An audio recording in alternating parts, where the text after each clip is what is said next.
अस्सलाम वालेकुम, मैं हूं बाबुल हाशमी। आप देख रहे हैं क्रिप्टो 1.0। यहाँ पे हमारे पास एक अपडेट आई है क्रिप्टो मार्केट की तरफ से, सोचा आपके साथ शेयर कर दूं। हो सकता है आपको भी हेल्प हो जाए और हम सब मिल के बीटीसी को जब समझने की कोशिश करते हैं तो एक अच्छी हमें जो है वो इन्फॉर्मेशन मिल जाती है बीटीसी की तरफ से।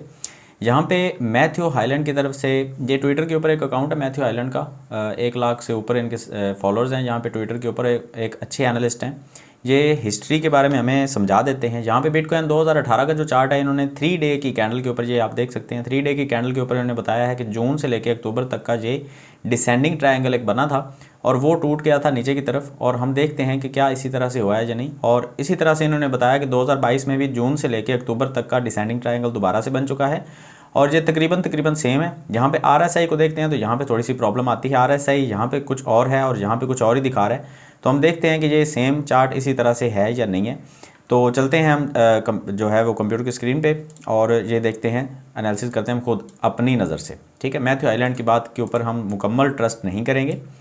अच्छा, यहाँ पे एक तो हम लगा लेते हैं जो है वो EMA 20, 50, 100 और 200 की लाइंस, ताकि हमें मज़ीद आइडिया हो सके कि यहाँ पे लाइंस कैसी थी और अब लाइंस कैसी हैं। ठीक है, अच्छा यहाँ पे आप देख सकते हैं कि जून से लेके, ये मैंने रेक्टेंगल एक बना दिया ताकि आपको हेल्प हो सके कि बिटकॉइन जो है वो इस रेक्टेंगल के अंदर जो है वो जून से लेके अक्टूबर तक ट्रेड हो रहा था। यहाँ पे आप देख सकते हैं कि एक बहुत बड़ा क्रैश आया था मार्केट में। इधर पीछे अगर जाते हैं हम थोड़ा सा मज़ीद, मैं आपको ये वैसे ख़त्म करके दिखा देता हूँ। यहाँ से एक बहुत बड़ा क्रैश जो है, इससे भी पहले ये देखें, बिटकॉइन गया था यहाँ पे $19,000 तक और वहाँ से नीचे आना शुरू हो गया था बिटकॉइन। और उसके बाद कंटिन्यूसली बिटकॉइन जो है उसने नीचे ही ट्रेड होना शुरू कर दिया था और एंड पे ये डिसेंडिंग ट्रायंगल बन के फिर ये नीचे की तरफ ब्रेकआउट हो गया था, बिल्कुल वैसे ही जैसे मैथ्यू ने हमें बताया है। उन्होंने बिल्कुल ठीक एनालिसिस किया है। लेकिन यहाँ पे सूरत हाल कुछ और है, ये देखें, वो समझने की कोशिश करते हैं।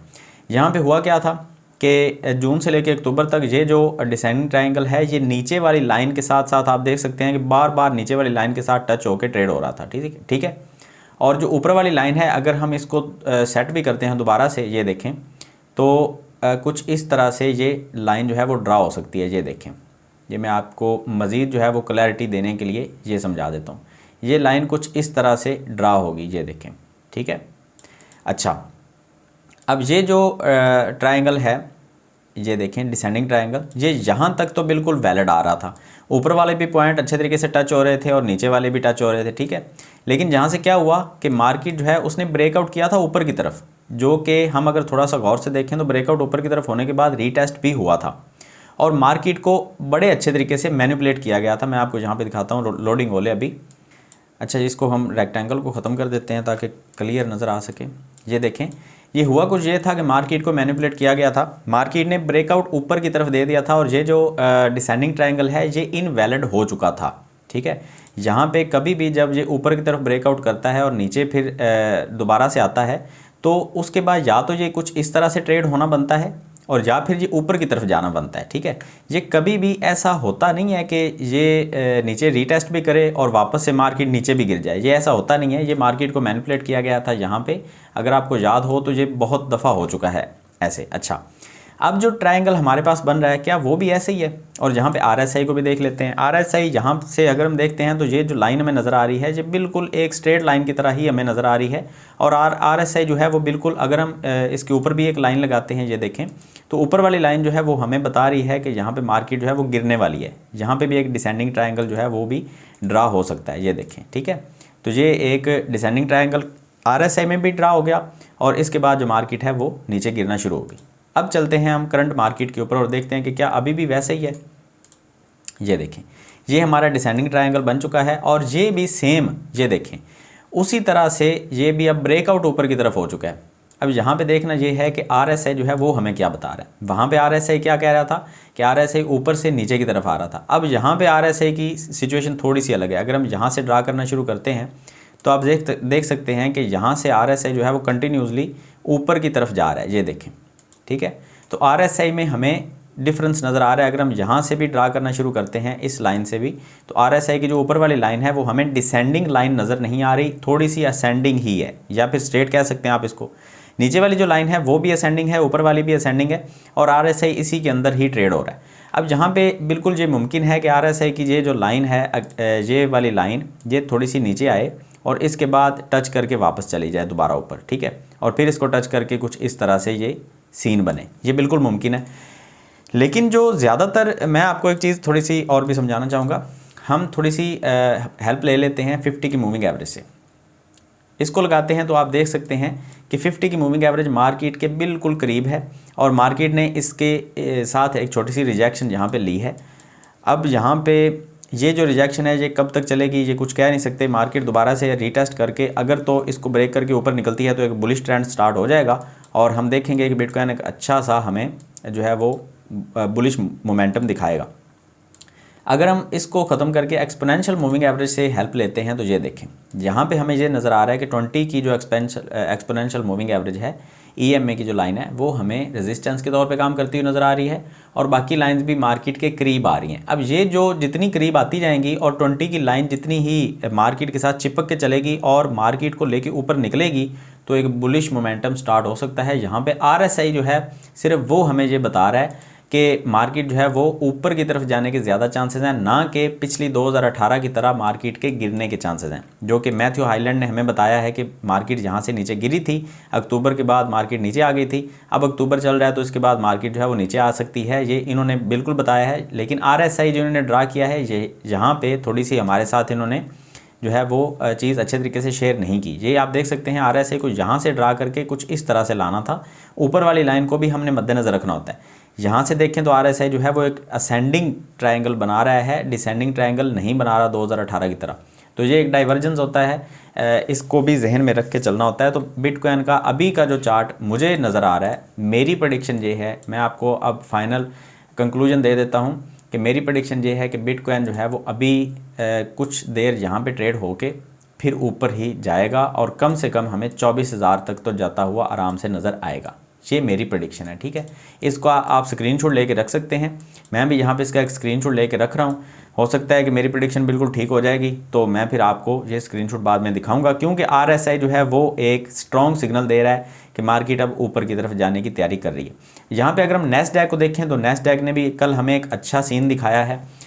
ये जो ट्रेंड लाइन आपको नज़र आ रही है इसको हम डार्क कर देते हैं ताकि अच्छे तरीके से नज़र आए। ये देखें, ये ट्रेंड लाइन जो है यहाँ से रिजेक्ट होकर मार्केट नीचे आई थी, ये आप देख सकते हैं, यहाँ से भी और ऊपर जाने की कोशिश की थी, लेकिन नेक्स्ट कैंडल जो है वो गैप डाउन के साथ ओपन हो गई। उसके बाद यहाँ से रिजेक्शन बनी, फिर यहाँ से भी रिजेक्शन हुई और मार्केट गैप डाउन के साथ ओपन हुई। अब ये जो कैंडल है इसके बाद अगर तो गैप डाउन के साथ दोबारा से कैंडल ओपन होती है तो फिर मार्केट जो है वो नीचे चलना ही शुरू हो जाएगी, और अगर ये दूसरी कैंडल भी यहाँ से निकल के ऊपर जाना शुरू कर देगी तो फिर हम देखेंगे कि मार्केट के अंदर हमें फिर से एक बुलिश मोमेंटम जो है वो नज़र आएगा। और मैं उम्मीद ये कर रहा हूँ कि आज की जो कैंडल है वो शायद इस ट्रेंड लाइन के ऊपर ही हमें कहीं जो है वो ओपन होती हुई नज़र आएगी। वैसे कल की डेट के अंदर देखें तो जो नैस्डैक है उसने कोई अच्छा वैसे तो परफॉर्म नहीं किया, गैप आपके साथ ओपन तो ज़रूर हुआ था नैस्डैक, लेकिन उसके बाद मार्केट नीचे ही आई है और एंड होने से पहले मार्केट दोबारा से नीचे से ऊपर विक बना के गई है। तो इसका मतलब मैं ये ले रहा हूँ कि मार्केट जो है वो इस ट्रेंड लाइन के ऊपर ही जो है वो ओपन होनी चाहिए, ये मेरी प्रेडिक्शन है, ठीक है। डॉलर के इंडेक्स की बात कर लेते हैं थोड़ी सी, उसके बाद मैं आपको थोड़ा सा बिटकॉइन के बैलेंस के बारे में आगाह करूँगा। डॉलर का जो इंडेक्स है वो हमें एक पैटर्न बनता हुआ यहाँ पे नज़र आ रहा है कि जो डबल टॉप की सिचुएशन है ये कुछ इस तरह से यहाँ पे स्क्रीनशॉट लेके मैं रख रहा हूँ आपके सामने कि अगर ये डबल टॉप बनता है और मार्केट नीचे गिरती है तो आप देखेंगे कि एक अच्छा मार्केट के अंदर पंप हमें देखने को मिल सकता है। ये मैं हर दफ़ा आपको बताता हूँ कि डॉलर का इंडेक्स जो है मार्केट के ऊपर एक बहुत असरअंदाज चीज़ है, जब डॉलर गिरेगा तो मार्केट हमें सारी ऊपर जाती हुई नजर आएगी। अच्छा, बिटकॉइन के बैलेंस की तरफ आते हैं तो कॉइनबेस प्रो की तरफ से 37,632 बिटकॉइन पिछले 24 घंटे के अंदर जो है वो सेल आउट हुए हैं। पिछले 7 दिनों का डाटा अगर निकालते हैं तो उन्होंने 32,557 बिटकॉइन सेल किए हैं। तो हमें टोटल मार्केट के अंदर जो बिटकॉइन एक्सचेंजेस की तरफ से आउटफ्लो नज़र आया है वो हमें एक तरह से तो अगर देखें तो जो एक बहुत पॉजिटिव चीज़ है, मैं आपको वो समझाता हूँ वो कैसे। ये देखें, यहाँ पे माइनस में 1,28,208 BTC जो है वो माइनस में नज़र आ रहे हैं एक्सचेंजेस के पास। और बिटकॉइन की अगर हम प्राइस की बात करते हैं तो प्राइस बिल्कुल ठीक जा रही है, 19,000 के ऊपर ही है अभी, 19,000 से नीचे तो नहीं आ रही, ठीक है। तो इसका मतलब क्या है कि एक्सचेंजेस के पास बिटकॉइन का बैलेंस जो है वो माइनस में है। अब एक्सचेंजेस भी यहाँ से जो है वो बाई करना शुरू करेंगी, तो अगर एक्सचेंज के पास इनफ्लो होता है बिटकॉइन का तो यहाँ पे हमें बिटकॉइन की प्राइस में अच्छा खासा पंप देखने को मिल सकता है, जैसा कि ये मैंने आपके साथ शेयर किया है, बिल्कुल इसी तरह का पंप आपको मार्केट में देखने को मिलेगा, ठीक है। तो ये बिटकॉइन का बैलेंस जो है ये गया कहाँ, ये वेल्स के पास गया है और वेल्स जब भी बिटकॉइन को एक्यूमुलेट करना शुरू करती हैं तो एक्सचेंजेस से ही लेके करती हैं, और उसके बाद एक्सचेंजेस जो है दोबारा से मार्केट से सस्ते दामों BTC को उठाना शुरू करती हैं, और बिटकॉइन का जो बैलेंस है जैसे जैसे एक्सचेंज के पास जाएगा तो हम देखेंगे कि मार्केट के अंदर में अच्छा पंप, क्योंकि एक्सचेंजेस जो है जो खुद एक वेल्स की तरह काम कर रही होती हैं, तो यहाँ पे जितनी एक्यूमुलेशन इन्होंने की उतना ही हमें यहाँ पर मार्केट के अंदर बेनिफिट देखने को मिलेगा। तो ये थी आज की मेरी अपडेट बिटकॉइन को लेके। एक अच्छी अपडेट मैं आपको देना चाहता हूँ। मेरी कोशिश होती है कि मैं आपको वो चीज़ समझाऊं जो आपको एक तो आराम से तसल्ली से समझ आ जाए, और दूसरे नंबर पे उसका आपको कोई ना कोई बेनिफिट भी हो, कुछ ना कुछ सीखने को भी आपको मिले। तो यहाँ पे काफ़ी सारी नई चीज़ें आज आपने सीखी हैं। RSI के डाइवर्जेंस के बारे में आपने सीखा है, उसके अलावा आपने पिछली हिस्ट्री को कैसे पढ़ना है वो आपने सीखा है। ट्विटर के ऊपर आपने मैथ्यू आइलैंड का एक अकाउंट आपने देख लिया है, ये भी हमारी हेल्प हो जाती है काफ़ी सारी, जहाँ से कि बिटकॉइन का एनालिसिस हमें जहाँ से देखने को मिल जाता है। जैसे अभी 2018 में ये सीन इन्होंने हमें एनालिसिस करके दे दिया, तो हमने दोबारा से उसको चेकआउट किया कि क्या डिफरेंस है। तो इसी तरह से आपको काफ़ी सारी चीज़ें सीखने को मिली होंगी। उम्मीद करता हूँ आपको वीडियो अच्छी लगी होगी। लाइक कीजिएगा, कमेंट कीजिएगा, शेयर भी कीजिएगा अपने दोस्तों के साथ। मिलते हैं नेक्स्ट वीडियो में, दुआ में याद रखिएगा। अल्लाह हाफिज़।